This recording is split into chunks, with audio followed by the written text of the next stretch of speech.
Welcome back. Episode 3 of Roots and Revelations. As you can tell, we have a new co-host this week. We'll get into that later. Looking at the dates on our YouTube channel, we had episode 1, skipped a week, which you learned about in episode 2. Episode 2, and then we said we'd have Scott Bates on as guest number 1. But, as fate would have it, we unfortunately did not get to have him.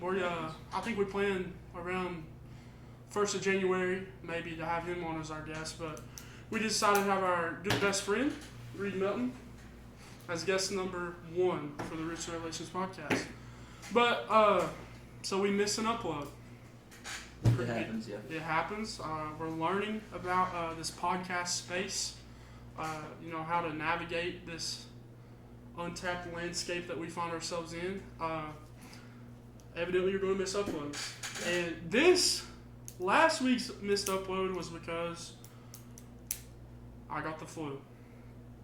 If we had an editor, we would go dun dun dun, but can't afford that yet. But yeah, got the flu. Everybody hops up the flu about how bad it is, and don't get me wrong, the first 2 days were awful. Running around 102 fever. But the worst part about it is my mom and dad got the flu. And, when you get better, somebody has to take care of them. And I ended up having to take my dad to the doctor, and that was an experience. But yeah, they're actually still getting over it. So thoughts and prayers would be much appreciated. So yeah, you may be asking yourself, like we mentioned earlier, where is Michael Buckner? Michael Buckner is in Florida. You want to hit on why he's in Florida? He vacationed, but he got hitched. He's in the process. Yeah. He just begun the process of getting hitched. We want to wish a formal congratulations to Michael and Amelia. We hope you have a very prosperous relationship, and just want to congratulate you on your engagement. So that being said, Michael should be back next Saturday, right? Yeah. I don't think we'll have a guest next Saturday. Yeah. Probably not, right? But, so, I guess we'll get into guest number 1, Reed Melton. Please introduce yourself. So, graduated with these fellers. My former almost D2 baseball player. Yep. Played for Union County. Went to state, won, and kind of been working ever since. Yep. Gaining some lore. Yeah. For my dad lore coming up. Yeah. Yeah. You can talk about your baseball experiences if you want to. Everybody, for the most part, everybody grew up playing baseball around here. I only played 1 year. What stuck out to you in baseball? Because I played baseball and then I immediately started playing football and wrestling. What stuck out to you in baseball that other sports didn't have? It's kind of just like more rewarding when you win. Yeah. When you're able to do something that helps the team, it's more rewarding because there's so much failure in baseball. Yeah. You're kind of just like, dang, I'm really glad I did good there. And Right. It's different than most other sports. Yeah. Yeah, I can see that. For sure. Do you like hitting the ball, or you like fielding, or what do you like So to do specifically? I like fielding a lot more, really, than hitting. Kind of just because I wasn't really that good at hitting it. But I mean, you were pretty good. I was all right. You hit off D-Roy. Yeah, but I don't know. There's something that gets your heart racing more about catching the ball or running for it. At what age did you start playing baseball? Let's see. Started at 11 years old. 11 years old. Played for 7 years. That's kind of late, ain't it? 11. I mean, most kids start at like 5. Yeah. Yeah. Did you do T-ball or anything like that? I did T-ball for I guess a year, and then I cold turkeyed it. Come back in 6th grade. Yeah. To play for John Eads. Played for John. Oh goodness, John Eads. That's a character. hole. Yeah. We won't get into that. But give me your most memorable story from baseball. Memorable in the sense of whether it was like a really terrible practice that you and your buddies had to go through, or let's say that you can't say winning state. Let's just say. Okay. So this was actually my last year, so my senior year of high school baseball. Yeah. I was I told you I was a really bad hitter, Yeah. but I was an even worse bunter. And my coach, Josh Orrick, Shout out Joshua. shout out Josh Orrick, he made me bunt, or he had us bunt for practice. Like our whole practice was just bunting. I was like, shoot, and so I'm out here bunting. I'm just missing everything, hitting everything foul. I'm like, dude, there's got to be a way around this. Yeah. And after practice, or like towards the end of practice, it's like, we're gonna pick one guy, and we're gonna have him bunt. we're gonna have him bunt, and Yeah. if he doesn't bunt, and it's not a good bunt, everybody except for him is gonna run 5 poles, which is from foul pole to foul pole. I have to hug the fence. Yeah. They had me go up there and bunt, and by golly, I bunted good. You bunted good. All right. So you saved the team from running foul poles. I've never been more excited in my life. Did they buy you anything special after this? After you saved them from running, or No. didn't even say thank God or anything like that? Oh, they said that. They said thanks and everything, but Yeah. they didn't buy me nothing. Yeah. I'm grateful. What made you get out of baseball? So we became friends senior. Well, we became like best friends around senior year of high school. So, what made you get out of baseball? Like, because you had this opportunity. I mean, you could have played. How many colleges did you have? I had 2. 2 colleges. Was it a 4-route or was it just? No, they was going to pay me like half Yeah. of the tuition, Yeah. but when it's where's that college? South Carolina. South Carolina. It was a college in South Carolina. They Yeah. was going to offer me like half the tuition, but me paying the other half would have put me like $20,000 in debt every year. Yeah. It's really expensive. Do you ever look and you may not know much about sports, but you ever look at like NIL No. production? What are these kids making NIL these days? You don't want to know. Millions upon millions when you find the best players, and even some that are not that good, they're making a bunch of money. So what you're saying is I should go back into NIL. I mean, technically you have eligibility left, right? When is eligibility end? 22, probably 21, 22 years old. Well, senior year, your eligibility would run out. So, but anyways, tell us what you got into now. So you asked why I quit with baseball. I kind of just didn't see a future with it. I just wanted to get out and start making some money. Making some money. And Love it. but what I'm into now is making money. I'm an electrician. I work at Schaffner Kothoff, Yep. and we're making pretty good money, making some good friends. Heck yeah. Hard to beat it. Mhm. Well, there's a brief interview with Reed Melton. We're not done yet, so please continue watching. We'll transition off that, and we'll hit up our friend Zach Summers here, aspiring musician. I've had a few people ask me, what's the plans with the music? Let's give a timeline, update of your new release music. This new song is it's a passion project of mine over the past 3 months. And the first song that I released, it was just like a standard rock, like ballad love song. But I'm really proud of that one. But this one is going to be my first full Christian song. Yeah. And I wrote it probably, I'd say three months ago. And I got into this spell of writing like two songs a day. I was Getting into it, locked in, really as I say. big into it. And I was just reading the Bible and going through different verses, trying my best to put those verses into songs. Yeah. And this song is very special to me. It's going to be called "Save Me," which Very good.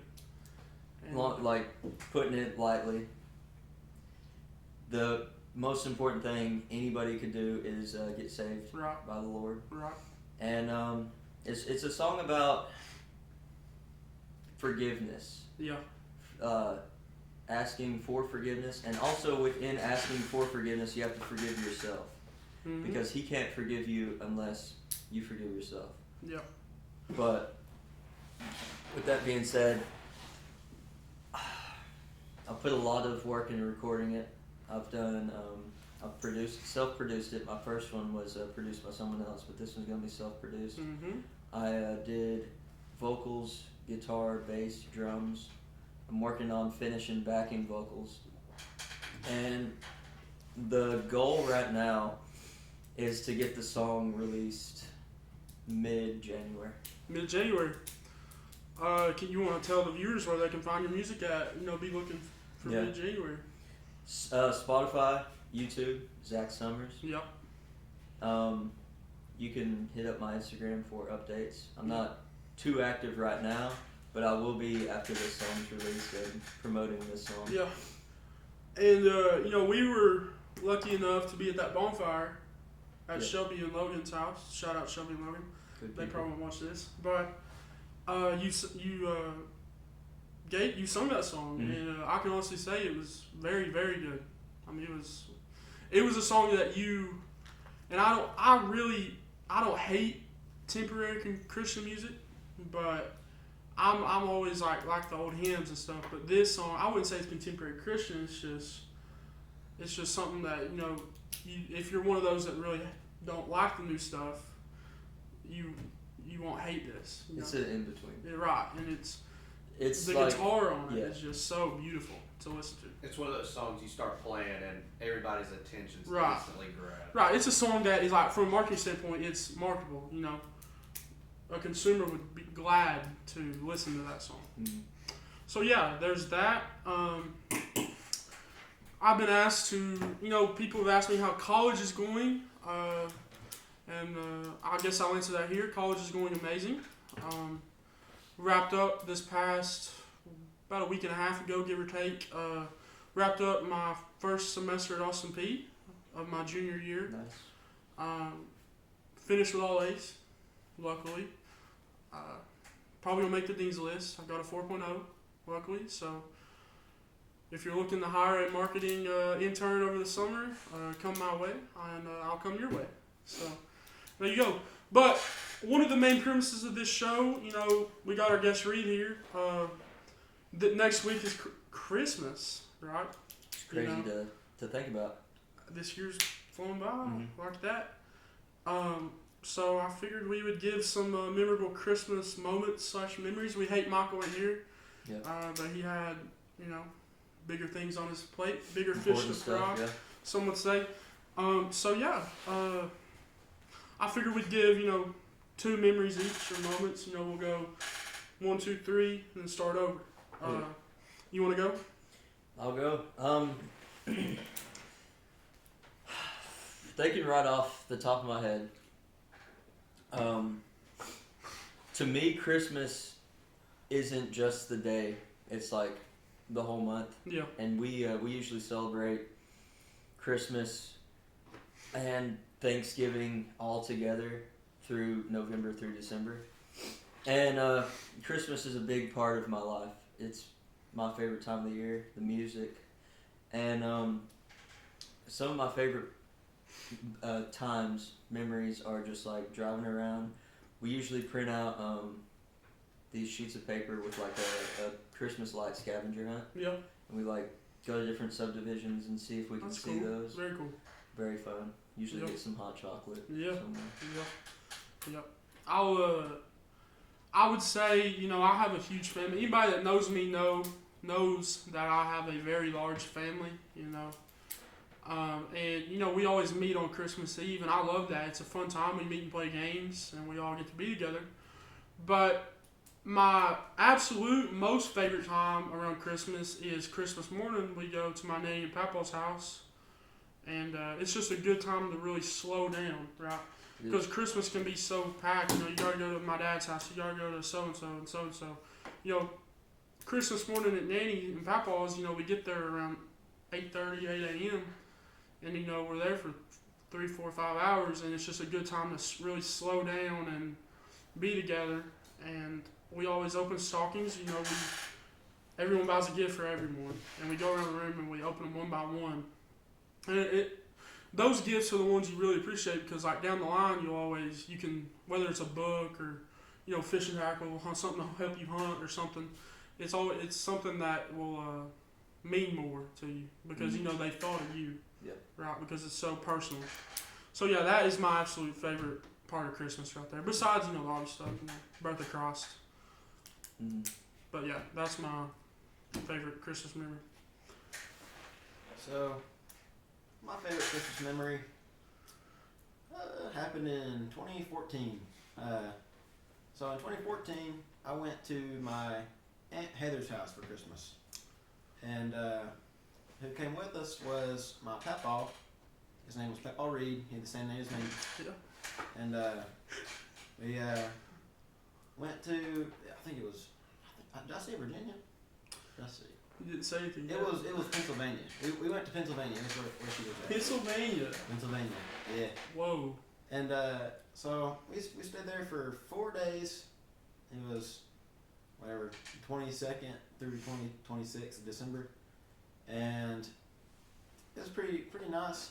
But my papaw gave me a present, and it's something I'll never forget. It was the best present I've ever gotten in my life. And it wasn't just for me. It was for my sister, me, my sister, and my 2 cousins. He gave us a book, and I opened it up, and it looked like a child's book. And start reading through it, and I don't remember what it was specifically about, but I know my papaw, it had like a voice note, you know, one of those things you can like talk into, Yeah. you can play a voice. Yeah. And it played where he was talking about the birth of Christ. And at this point I was like, I think I was 9, and I really hadn't grown close to Jesus at all. And I was like, what's he talking about? And he started talking about Jesus and the day he's born, why it's called Christmas. And that book has just stayed close to me. His passing was in 2015, and ever since it's just been real close to me. And I actually rediscovered that book today while I was thinking about this podcast. Timing. And Great I was time. thinking about that book today, and Yeah.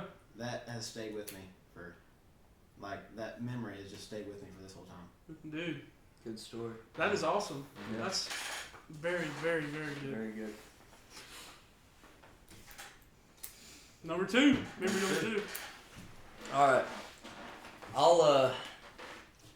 I'll continue off of what you said. Like, it is a very busy day, but within the busyness of Christmas, you know, you also like Christmas Eve, go Mhm. places. Christmas Day, Right. go places. Right. My grandparents have this huge stocking. Yeah. It's like massive. So we'll get like different gifts put in there for everyone, and they're meaningful gifts, and then they're just like stocking stuffers. Yeah. Just mixed in together. Yeah. But it's a very fun time when the whole family gets together Yeah. and just somebody passes out gifts to each person. We wait till everyone gets it, and then we'll just like go down the line and just start opening. It's a really fun time. Yeah. Good memory. Mhm. Another one, you know, it seems like everybody likes like the ones that just helps you to really slow down and appreciate the real meaning of Christmas. You know, spending time with the ones you love. Mhm. One of my favorite memories of that is just last year, me and Mom cooked. We had Italian food for my dad's side of the family, and it was after we got back from Nanny and Papa's. It was really just nice for me and Mom to, be in the kitchen together, and we were, talking and cooking and sharing memories from her childhood, memories from my childhood, and it was just nice, help me get to know my mom better. Not that I don't know her. Yeah. But it's just helps Just further that bond. Yeah, further a bond, exactly. and I just really enjoyed it. And you know, we listen to Christmas music together. You know, talk, reminisce, and I that's one of my favorite times. I'm really looking forward to it because this year we're doing sliders, cooking sliders. Nice. You got yours? So this one's at my Mama Jan's house. Shout out Mama Jan. Shout out Mama Jan. Yeah. She's a Yeah. beast. I love Yeah. Mama Jan. Yeah. So it was 2022, and 2022 Christmas, Yeah. and we went to so we had Christmas at my house in the morning, and then we went to Mama Cookie.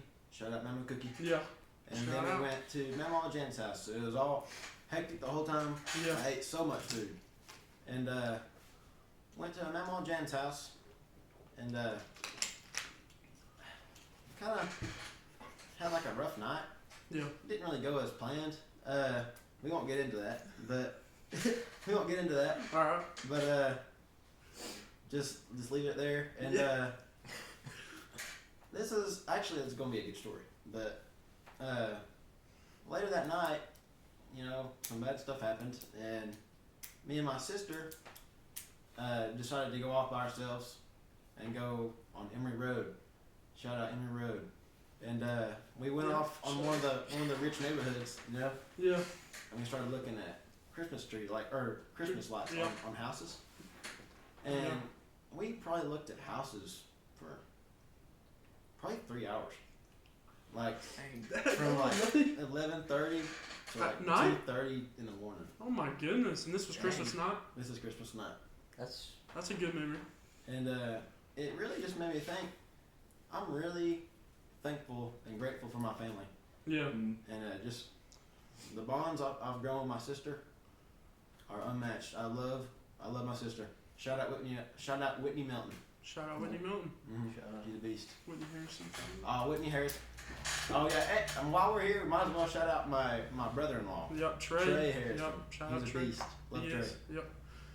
You know, I didn't really think this podcast would go this way. I thought it was going to be more of the funnier podcast. But, you know, while we're here, we'll address something from last week. I don't know about you guys. Well, you weren't here, but you ain't even watched it. But we ranked Mexican restaurants in the Knoxville area. Huh? And we caught some flack for our rankings, especially, you know, from my family. Did you catch any flack from your ranking? Nope. Production? Agreed. I caught a lot of flack from mine. Just Don Jose's and Gibbs they felt like it got really disrespected. So our Mexican restaurateur production manager has suggested that we give it another try. So look for in the future an updated list of Mexican restaurant rankings. We got agave to try out. We got the new one in Halls to try The out. place of Zapatas. Zapatas, rest in peace. Yeah, Oh, Place yeah. was- it was good. You didn't like It's it. a shame. I didn't really like it, but it's gone. I thought it was good. So yeah, and while we're on Christmas food, so while we're on Christmas, let's talk about Christmas food a little bit. Before this is a good transition because I got one more, and I was thinking this. I would regret not saying this memory, but this is a very special one to me. We started it like 3 years ago, just me and my mom, and we set out one day in December, Yeah. not like a set day, just like a one full day, and we get like a bunch of different dessert recipes that we want to try out. Yeah, Just something new, stuff that we like, stuff that we want to try out. yeah, And we just sat in there the whole day, baking yeah. cookies, brownies, just different stuff like that. And it's just a good time with my mom. Right. Yeah. Very good memory. While we're on that note, Yeah. what is the best Christmas food of all time?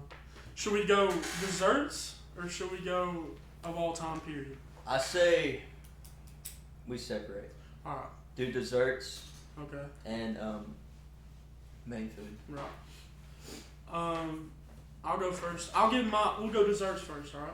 Okay. Because everybody knows my thoughts about that kind of food. I think it's overrated as all get out. So desserts, actually me and my nanny and my cousin Kaden and my papa actually one day last week, I forget, it might have been Thursday, made some Christmas cookies that my family especially likes.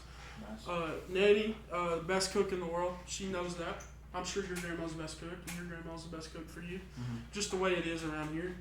But, we made peanut butter cookies with a chocolate kiss, the little Hershey kiss in the middle, and melted them down, and they're out of this world. They're very, very good cookies. So that's my favorite Christmas dessert. And then what do you guys do? I'm gonna second that. You do that too? Yeah. The best. It's so good. Chocolate and peanut butter, and they're the best right when they're out of the We oven. do chocolate peanut butter and then chocolate on chocolate. Yeah, And they're good too. very good. You're gonna say like gingerbread house. Alright, good. Well, those are good, but they're not as good as I'm gonna say. Banana pudding. Is that a Christmas dessert though? I'd Don't say matter, it's a dessert. I'd say if you have it at Christmas, but it's also like Thanksgiving, Easter, and Year just round. like every single church. So what you're saying is it is seasonal. It's a seasonal, the best seasonal and Christmas And dessert. church. Well, you just eat Church anywhere. The best dessert. Universal. Universal. Universal. That's the word I was looking It for. is good. I don't like it. Really. I hate bananas. See, I just can't eat bananas. I don't like them. I think bananas are like, can't they like save you from getting cancer or something? I don't know about that. Our STEM guy in the back, What do you have to say about that? production and STEM. You go ahead and get on that if you wish. I don't know, but there's some isotopes in there. What about potassium? yeah, the Potassium potassium. Potassium, right? That helps with cramps. I'm pretty sure. Hey. Correct. Yeah. You eat banana pudding? No cramps. Like for you? mustard too. Mustard helps with cramps. Pickles. No pickle juice. I thought mustard did. Oh, I don't know. I think mustard does because Mustard. it has that. I think it has pickle seeds or seed. I don't know. Yeah. Something like that. But yeah, I like pickles. We did. I hate pickles. Pickles are like Hold on, the while we're worst thing here, ever. let's hit on Huck Finn's. Yeah, For mustard your, does your work. birthday weekend, Oh, this back, yeah. when we went to eat at Huck Finn's, Mm-hmm. and they brought the vittles out. And if you're not from the South, vittles are like the pregame, like The the pregame small food, like a little appetizer, but it's free, like free with your meal. And Zach just got done saying how much he hates pickles. This is like a 3-minute thing. Yeah, about how he hates the smell, the taste, everything, the texture. And they bring out this big old plate of pickles and put it right in front of Zach. Mind you, one guy asked for pickles. Yep. Yeah. One He's guy. across the table, and they set it in front of me. And the pickles were good. Was it Logan? No, I don't know. No, I think it was. I think it was Jacob. Oh, It it's, might have been. I I don't know. don't know. I don't know, but yeah, I like pickles. But anyways, what was you saying before that little exchange? So what you were saying about not liking bananas with Yeah. banana pudding? I like bananas, but my favorite part of the banana pudding is like the wafers Mm-hmm. and the actual pudding. So Oh yeah. in baking 1 year, we just took the bananas out, I would probably like that. and it's really good. It's just like a wafer pudding. I probably would like it. What flavor is the pudding in it? Vanilla? Mm. I would definitely like that. Alright. Now we got actual Christmas food. Yep. You got anything? You want me to go? You go ahead. A lot of people like a big giant meal on Christmas, and if you watch was it episode 1 where I talked about how bad Thanksgiving food was, or was that episode 2? That was episode 2 for sure. I think it was 2. Yeah, I hate Thanksgiving food. Everybody knows that. But I would say, man, I don't know. Like Christmas Eve, we always do finger food, but I would say my most favorite meal would be just breakfast, like a big giant breakfast on Christmas Day. Oh, yeah. And that's what we do at Nanny and Papa's every year. I second that. It's a big biscuits, gravy, breakfast casserole, Yeah. eggs, bacon. That's my number 1 meal. And you guys got one? Dude. Probably chicken and dumplings.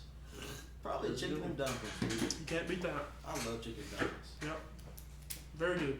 That's my number 1. Cracker Barrel is the best or no? Or homemade? Cracker Barrel's number 2 to one restaurant that I think is in Tazewell. I can't remember what it's called, but they have the best chicken dumplings. They beat. It can't be Old Town Grill. No, it's not Old Town Grill. Alright, good. My stint at Walker State, I'd get an appetizer from there sometimes. Nice. It's all right. Did you tell them about Walter State last podcast? Oh yeah, Okay. first podcast. You gotta go back and watch them. I You gotta, you gotta subscribe.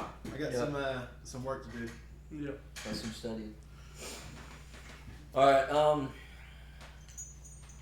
I gotta say, I can't have Christmas without ham, but it's not my favorite. Tiny Tim. Tiny Tim.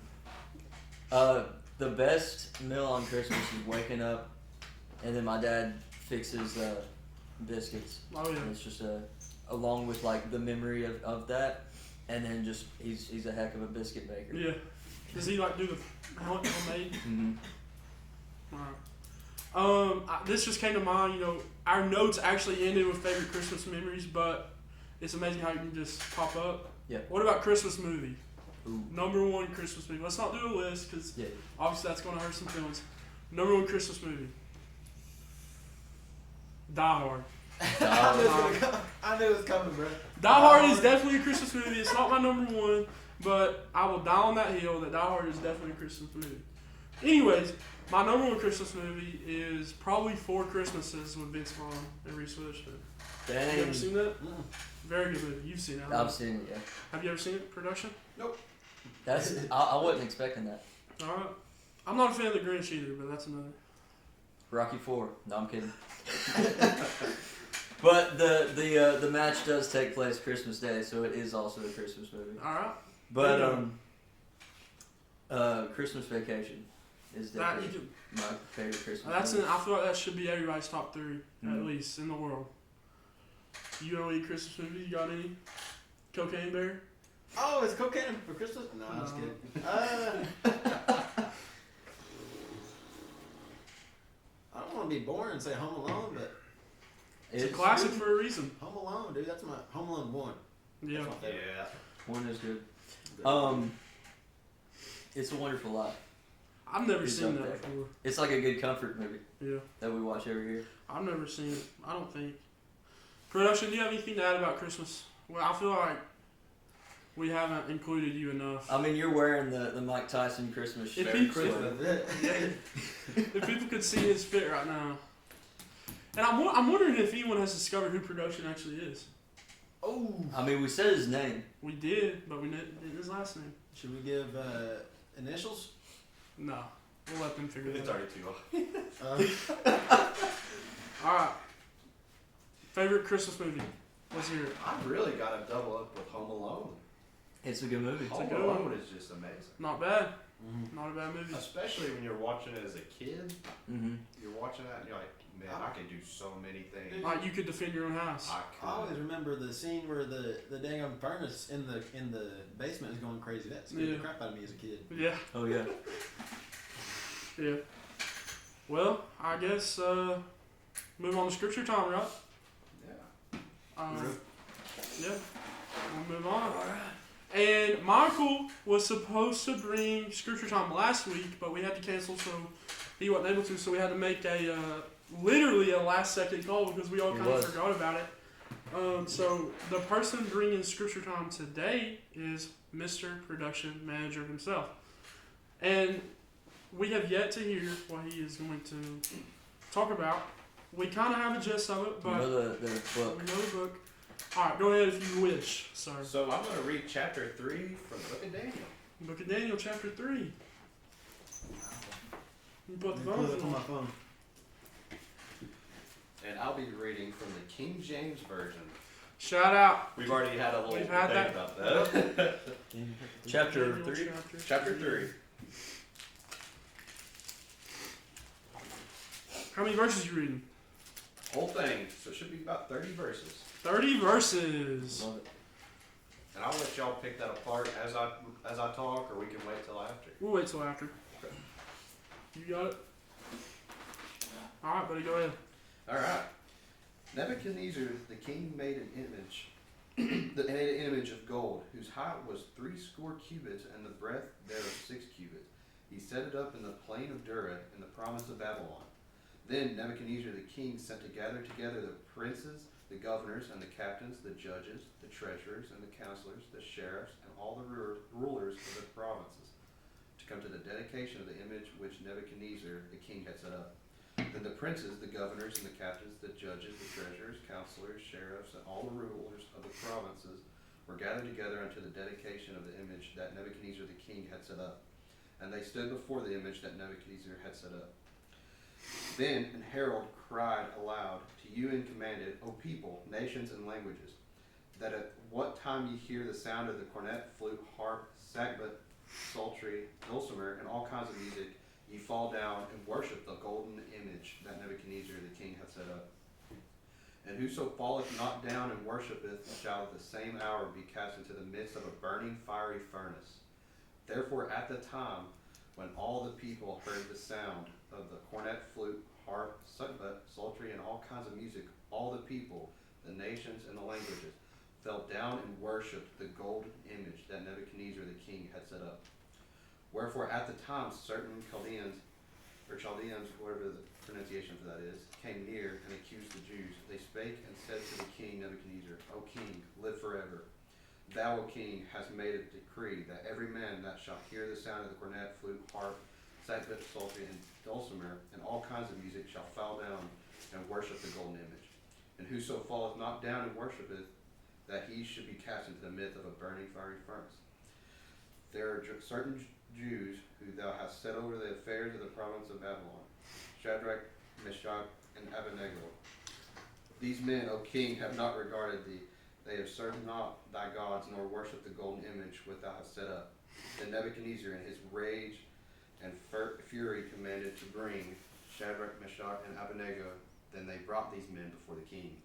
Nebuchadnezzar spake and said unto them, Is it true, O Shadrach, Meshach, and Abednego? Do not ye serve my gods, nor worship the golden image which I have set up. Now if ye be ready, that what time ye hear the sound of the cornet, flute, harp, sackbut, and psaltery, and dulcimer, and all kinds of music, ye fall down and worship the image which I have made, well, but if ye worship not, ye shall be cast the same hour into the midst of a burning fiery furnace. And who is that God that shall deliver you out of my hands? Shadrach, Meshach, and Abednego answered and said to the king, O Nebuchadnezzar, we are not careful to answer thee in this matter. If it be so, our God whom serve is able to deliver us from the burning fiery furnace, and he will deliver us out of thine hand, O king. But if not, be it known unto thee, O king, that we will not serve thy God, nor worship the golden image which thou hast set up. Then when Nebuchadnezzar, full of fury, and form of his visage was changed against Shadrach, Meshach, and Abednego. Therefore he spake and commanded that they should heat the furnace 17 times more than it was wont to be heated. And he commanded the most mighty men that were in his army to bind Shadrach, Meshach, and Abednego, and to cast them into the burning fiery furnace. Then these men were bound in their coats, their hosen, and their hats, and their other garments, and were cast into the midst of the burning fiery furnace. Therefore, because the king's commandment was urgent, and the furnace exceeding hot, the flame of the fire slew those men that took up Shadrach, Meshach, and Abednego. And these three men, Shadrach, Meshach, and Abednego, fell down bound into the midst of the fiery furnace. Then Nebuchadnezzar the king was astonished, and rose up in haste, and spake, and said unto his counselors, Did not we cast three men bound into the midst of the fire? They answered and said unto the king, True, O king. He answered and said, Lo, I see 4 men loose, walking in the midst of the fire, and they have no hurt, and the form of the fourth is like the Son of God. Then Nebuchadnezzar came near to the mouth of the burning fiery furnace, and spake, and said, Shadrach, Meshach, and Abednego, ye servants of the Most High God, come forth and come hither. Then Shadrach, Meshach, and Abednego came forth in the midst of the fire. And the princes, governors, captains, kings, counselors, being gathered together, saw these men, upon whose bodies the fire had no power, nor was a hair on their heads singed, neither were the coats changed, or the smell of the fire had passed on them. Then Nebuchadnezzar spake and said, Blessed be the God of Shadrach, Meshach, and Abednego, who hath sent his angel and delivered his servants that trust in him, and have changed the king's word, and yielded their bodies, that they might not serve nor worship any god except their own God. Therefore I make a decree that every people, nation, and language should speak anything amiss against the God of Shadrach, Meshach, and Abednego shall be cut in pieces. Their houses shall be made a dunghill, because there is no other God that can deliver after this sort. Then the king promoted Shadrach, Meshach, and Abednego in the province of Babylon. What a good job reading that. That's a I want mouthful. to send most of the focus to verse 25. Whenever they came up and they answered, and they said, I see 4 men loose, walking in the midst of the fire, and they have no hurt. And the form of the fourth is like the Son of God. Yeah. And I'll let y'all kind I love that. of take it from there. I actually wrote a song inspired by this, and it's called Fireproof, because Oh, with the you didn't tell anybody. That is tough. Whoa! That is Holy crow! yeah, That is tough. with the love and grace of God and believing in God, Yep. total faith, you are fireproof from anything that is against God. Yep.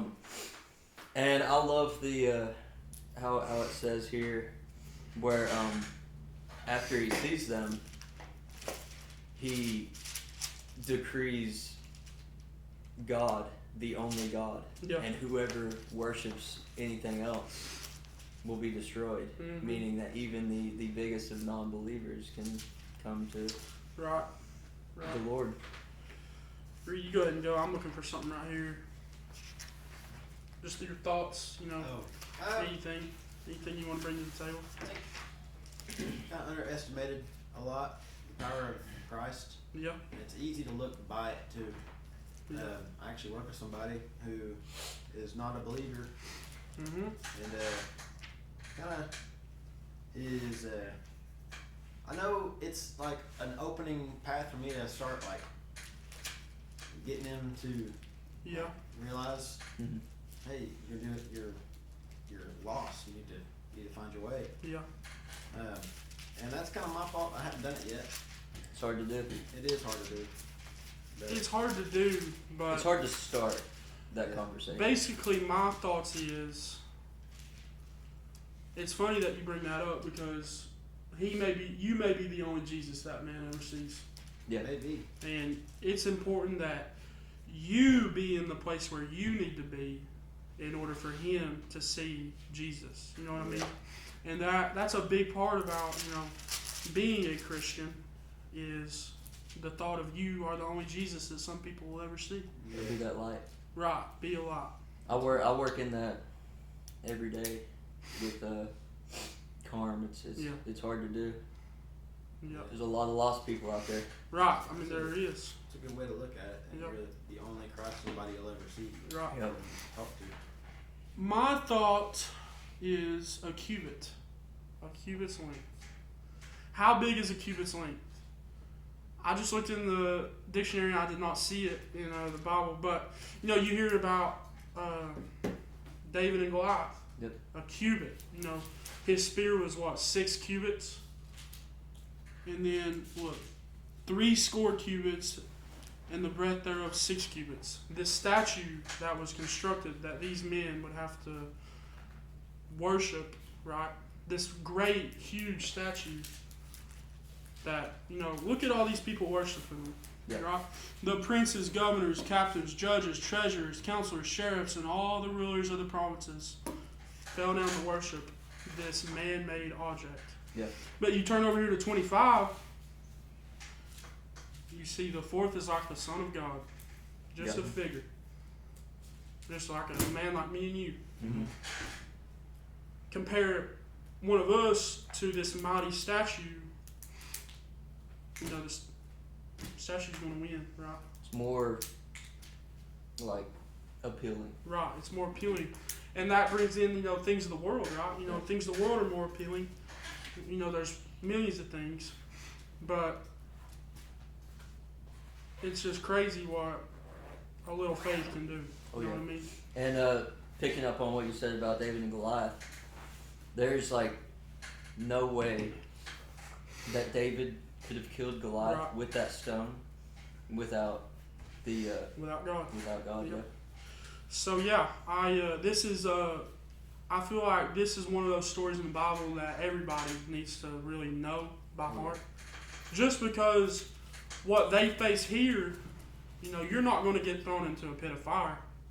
I mean, I don't know about North Korea. I mean, they might do that, something along those lines. But here in America, that's not going to happen to you. But you're going to get put in a different form of fire, right? Mm-hmm. Out in the world, you're going to be put in the flame, and it's when you're following God, you're fireproof. Mm-hmm. Correct? Yeah. So that's my thoughts, right? Yeah. Stay close to God and be a light. Mm-hmm. Just like Shadrach, Meshach, and Abednego, they were a light to look at all those people that kneeled down, right? Mm-hmm. They were a light to them along with Nebuchadnezzar. Which is a huge feat. Right, because you look in the next chapter, Nebuchadnezzar acknowledges God's eternal dominion. And that just from him witnessing this great mighty feat from three good old, I'm gonna guess these guys were just good old country boys, right? Yep. I mean, just to put it in plain English, just by witnessing what they experienced in that pit of flames, it turned the world upside down. Mm-hmm. So that's my thoughts. And Nebuchadnezzar, coming from the background of pharaohs, they thought of themselves as gods. Yeah. And it's huge to get somebody who thinks themselves as a god to believe in the one true God. Right. And like he even said, like the Son of God. So he had acknowledgement of God because he used the Son of God. He had that acknowledgement. It's just he wasn't able to put it all together because in his mind he was God. Mm-hmm. So up until this happened, it changed the world. Mm-hmm. Well, sort of. Yeah. But yeah, that is my thoughts. Production. Did you enjoy that? Yeah, my only thoughts would be it's just so miraculous to see someone of his standing watch that happen and do a complete 180 and recognize God. Because it would have been easy to yank them suckers out of the fire and cut their heads off. Yeah. Right? And be like it never happened. Right. And that could have erased everything from history. Right? But he was like so compelled. Right. Right. Well, I guess that is it. Thank you for coming on the podcast. I know we didn't really get to hit on much, but we want to wish you from here at Roots and Revelations, we want to wish you and your family a Merry Christmas and a Happy Holidays.